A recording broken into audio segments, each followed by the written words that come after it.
ადამიანის მიერ ღვთის სიყვარულიც გამოჩნდება იმაში, რამდენად უყვარს მოყვასი.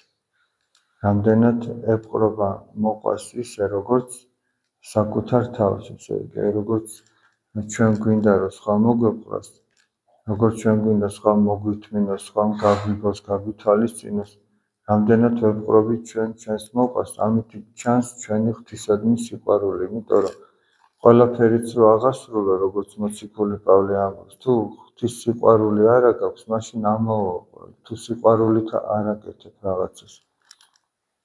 იქნა თქვამია, რომ აი შენ მთელი შენი მონაგებიც რო სხვას მისცე, შენი სხეულიც რომ დასაწველად მისცე და უშოთ ანგელოზებრივ ენაზე რომ მეტყველებდა, ყველანაირი მეცნიერება რომ იცოდე, ესე იგი ისეთი რწმენაც რომ მქონდეს, რომ მთებით გადაადგილო, მაგრამ სიყვარული არ ქონდეს, მაშინ ყველაფერი ფუჭი და ამაოყო.